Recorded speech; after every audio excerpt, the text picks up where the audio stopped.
Hello friends, welcome to my YouTube channel. Hope करती हूँ कि आप बिल्कुल ठीक होंगे। तो आज मैं आई हूँ नई वीडियो के साथ जिसमें हम बात करेंगे अर्ली प्रेगनेंसी सिम्टम्स की। अर्ली प्रेगनेंसी सिम्टम्स आपको पता ही है, आपको जानना बहुत ज़्यादा ज़रूरी है एक हेल्दी प्रेगनेंसी के लिए, ताकि आप थ्रू आउट अपनी प्रेगनेंसी में स्वस्थ रह सकें और शुरुआती दिनों में कुछ गलती ना करें, क्योंकि शुरुआती दिनों में अगर कुछ गलती हो जाती है तो प्रेगनेंसी के ख़त्म होने के चांसेस रहते हैं। तो आज का सिम्टम क्या है? आज का सिम्टम में क्या होता है कि मैं बात करूंगी, जैसे आपको होता है डिजीनेस। डिजीनेस क्या होता है? सर का घूमना, चक्कर आना। तो आप बोलेंगे तो बहुत नॉर्मल है कि ये तो हमें पता ही है कि मतलब प्रेगनेंसी में चक्कर आते हैं, लेकिन प्रेगनेंसी में चक्कर आते हैं लेकिन आप उसको गलत तरीके से ले जाती हैं। कुछ वर्किंग लेडीज होती हैं, जैसे मैं फुल टाइम वर्किंग हूँ, मेरा सारा दिन स्क्रीन के आगे रहता है। अब क्या होता है कि आप सपोज कीजिए आप प्रेगनेंसी के लिए ट्राई कर रही हैं, लेकिन आप स्क्रीन टाइम ज़्यादा करती हैं। आपका काम ऐसा है कि आपको सारा दिन स्क्रीन के साथ रहना पड़ता है, या फिर आपका काम ऐसा है कि आप या तो आपको सारा दिन बैठे रहना है।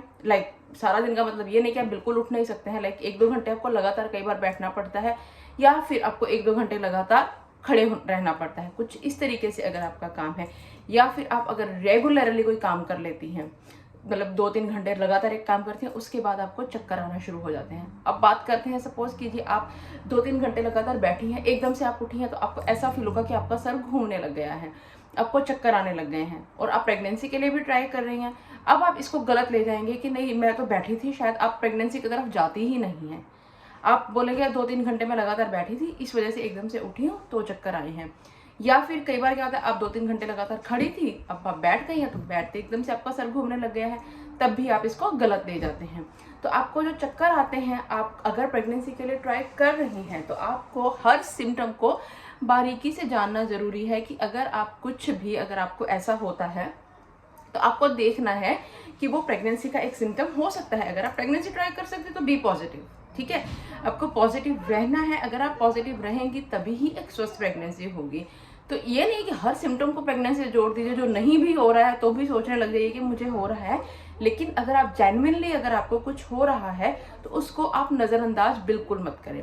अगर आपको ज़्यादा देर बैठ के उठने से चक्कर आ रहे हैं, या फिर जब लगातार खड़े होके बैठी हैं तो चक्कर आए हैं, या कुछ भी लगातार कुछ ऐसा काम किया, नीचे देख रही थी आप एकदम से ऊपर देखा तो चक्कर आने लग गए हैं, कुछ भी अगर आपको ऐसा होता है और प्रेगनेंसी ट्राई कर रही हैं, तो पीरियड्स मिस होने के 1 वीक बाद अपना होम प्रेगनेंसी टेस्ट ज़रूर कीजिए।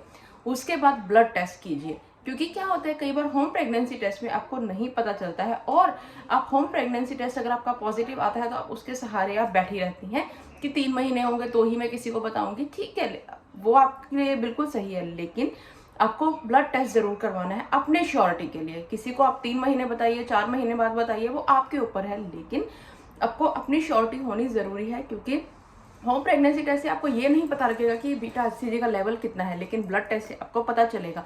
और वो जो आपका लेवल है वो हर 2 दिन में 48 आवर्स में वो डबल से ट्रिपल हो जाता है, वो इतनी तेजी से बढ़ता है। तो आपको अपने ब्लड रिपोर्ट से ही पता चलेगा वो कि आपका वो कितनी तेजी से बढ़ रहा है। तो इसीलिए कुछ भी हल्की सी भी चेंजेस आपकी बॉडी में आते हैं, होम प्रेगनेंसी टेस्ट के बाद ब्लड टेस्ट करवाना बिल्कुल नहीं भूलिए।